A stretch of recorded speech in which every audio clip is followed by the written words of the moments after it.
Hello, എല്ലാവരും ചോറൊക്കെ ഉണ്ടോ? താമസിച്ചു പോയി ചോറിനാനായിട്ട് സപ്ലൈകോ വരെ പോയേക്കുമായിരുന്നു സാധനം മേടിക്കാൻ വേണ്ടി. ഞങ്ങളിവിടെ ഒരുപാട് വർഷങ്ങൾ കൂടിയാണ് ഞാൻ സപ്ലൈകോ സാധനം മേടിക്കും. ഒരു 10-15 വർഷത്തിൽ മേളിലായിട്ടുണ്ട് സപ്ലൈകോ പോയി സാധനം മേടിച്ചിട്ട്. ഇന്നിപ്പോൾ എന്തായാലും രാവിലെ ഇന്നലെ വൈകിട്ട് ഇങ്ങനെ ഞാൻ കടന്നപ്പോൾ ഓർത്ത് നമുക്കൊന്ന് സപ്ലൈകോയിൽ പോയാലോ എന്ന് കൊച്ചിനോട് ചോദിച്ചു. അന്നേരം അവൾ പറഞ്ഞ എല്ലാം ഉണ്ടോ സാധനം എന്നറിയോ അമ്മയെന്ന് വെച്ചു. ഞാൻ പറഞ്ഞു എന്തായാലും നമുക്കൊന്ന് പോയി നോക്കാമെന്ന് വെച്ചു. ഞങ്ങളിവിടെ ചെത്തിപ്പയുടെ താഴെ ഒരു മാവേലി സ്റ്റോറുണ്ട്, അവിടെയാണ് ഞങ്ങൾ പോയത്. എല്ലാവരും ചെന്നപ്പോൾ സാധനങ്ങളെല്ലാം ഉണ്ടായിരുന്നു.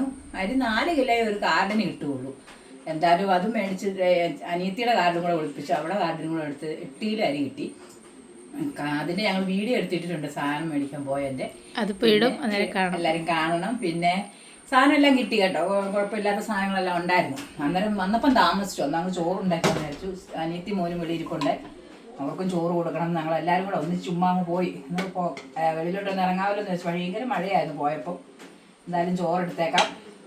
അതുകൊണ്ട് വലുതായി കറിയൊന്നും ഉണ്ടാക്കിയില്ല. അനിയത്തി വന്നപ്പോൾ കുറച്ച് ചീര കൊണ്ടുത്തന്നു, ചുമന്ന ചീര. അന്നേരം അത് നമ്മളിതേ തോരൻ വെച്ചു. ചുമന്ന ചീര തോരൻ ചിറ്റപ്പൻ എവിടുന്നോ പണിക്ക് പോയെടുത്തുന്ന ജോലി ചെയ്യുന്നിടത്ത് നിന്ന് കൊണ്ടുവന്നതാണ്. അതുകൊണ്ട് പിന്നെ നല്ല ഉള്ളിയും മുളകും കൂടെ ഞങ്ങൾ അങ്ങോട്ട് ചതച്ചു. മുളക് കൊണ്ട് ഇടിച്ചു, പുളി എല്ലാം കൂടി മുളകും പുളിയും വെച്ച് ഇടിച്ചു. പിന്നെ അത് ഉണക്കമീൻ വന്ന വഴിക്ക് തന്നെ മേടിച്ചുകൊണ്ട് വന്നു, അതും വറുത്തിട്ടുണ്ട്. പിന്നെ തൈരും ഉണ്ട്. ഇന്ന് നമുക്കിതൊക്കെയാണ് ഇന്നത്തെ നമ്മുടെ കറികളെ. കൂടുതൽ കറികളൊന്നും വെക്കാൻ നേരമില്ല.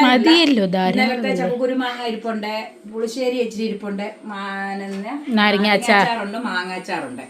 എല്ലാം കൂടെ വെറുതെ വെച്ച് കളയാൻ നമ്മൾ അത്ര വലിയ അമ്പാനിയൊന്നും അല്ലേ. അതുകൊണ്ടല്ലേ മക്കളെ എന്തെങ്കിലുമൊക്കെ കറി വെച്ച് ഒരുപാട് വെച്ച് വെറുതെ കളയണ്ടല്ലോ എന്ന് വിചാരിച്ചു ഒരുപാട് കറിയൊന്നും വെക്കാത്ത. നിങ്ങളെല്ലാം ചോറുണ്ടോ? പിന്നെ അവിടെയൊക്കെ മഴയാണോ? എന്തൊക്കെയുണ്ട്? സ്കൂളിൽ തുറന്ന പിള്ളേരെല്ലാം സ്കൂളിൽ പോയിട്ട് എന്തൊക്കെ വന്ന് പറഞ്ഞു സ്കൂളിലെ കാര്യങ്ങളൊക്കെ. നമുക്കാരും സ്കൂളിൽ പോയി ഇല്ലാത്തതുകൊണ്ടാണ് ഞാൻ അങ്ങനെ ചോദിക്കുന്നത്. പിന്നെ എന്തുണ്ട്? വേറെ വിശേഷമൊന്നും ഇവിടെ ഇല്ല. എന്നാൽ നമുക്ക് എല്ലാവർക്കും ചോറുണ്ടാക്കാം. എല്ലാവരും ഓടി വായോ ചോറിനാ.